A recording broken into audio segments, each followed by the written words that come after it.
Aziza. Bonsoir. Merci d'être là, hydrologue spécialiste des stratégies de résilience des territoires face aux risques climatiques. Bonsoir. Ce qu'il faut comprendre évidemment, c'est qu'on s'étonne. Nous sommes 4 février, un incendie, plus de 110 hectares. On est loin de ce qu'on peut connaître en été, mais nous sommes le 4 février. Oui. Qu'est-ce qui met en cause? Il y a le vent et la sécheresse depuis des mois. Alors, on peut avoir régulièrement en zone méditerranéenne des départs de feu hivernaux. Pourquoi? Parce qu'on a une végétation méditerranéenne qui est au repos. On a plutôt des hivers extrêmement secs sur le pourtour méditerranéen. Il suffit qu'il y ait un apport de vent massif, que ce soit la tramontagne ou le mistral, pour qu'on ait une accélération du risque de départ de feux de forêt. Là, ce que l'on vit en plus, c'est un petit peu, si vous voulez, la couche supplémentaire, c'est qu'effectivement, on a un territoire qui n'a quasiment pas reçu une seule goutte d'eau. Quand on regarde toute la France, elle commence à être arrosée depuis début janvier, ce qui n'était absolument pas le cas durant tout 2022. Même décembre a été incroyable. Mais par contre, on voit très bien que c'est plutôt la zone Aquitaine. Si vous voulez, en fait, on pourrait denteler le pourtour de la France. On a reçu des précipitations. Le centre est assez pauvre en précipitations, mais la zone où il y a une absence totale de pluie, c'est vraiment les Pyrénées-Orientales et notamment ce pourtour du Var. Donc, en fait, il suffit derrière d'une étincelle pour qu'on puisse avoir des départs de feu. Il faut être vigilant. On est effectivement qu'au mois de février. On n'a pas cet élément supplémentaire que l'on a connu avec ces vagues de chaleur et ces canicules de vent en 2022.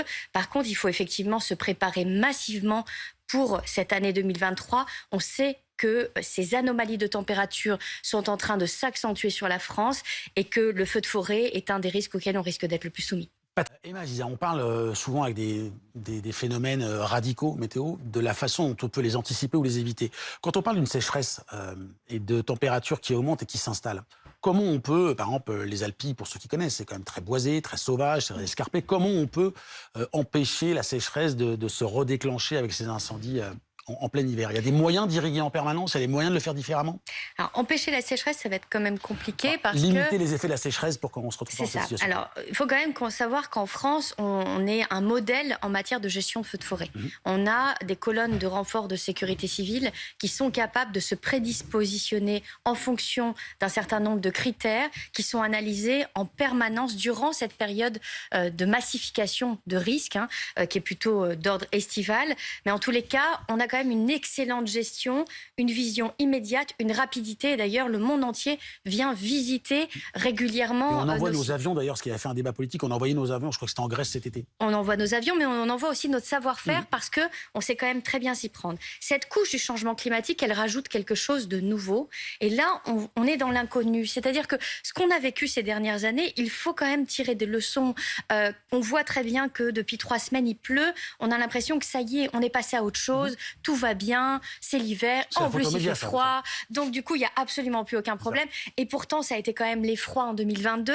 Il faut comprendre que on ne sait absolument pas vers quoi on va. Et regardons, je vous donne un exemple, mais qui est typique, l'année 2018.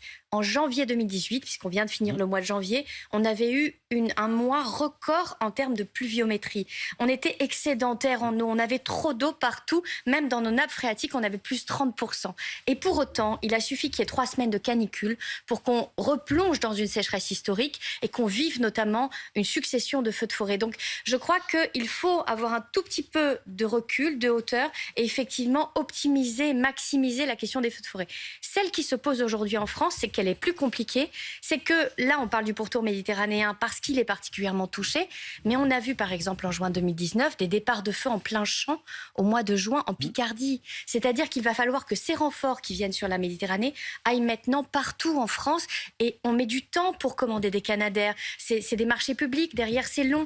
Donc, il va falloir instaurer une logique de prévention très importante parce qu'on est parti sur une dizaine d'années où ce sera un des risques majeurs et on risque d'en parler très souvent. Vous serez la bienvenue. Patrick Marie.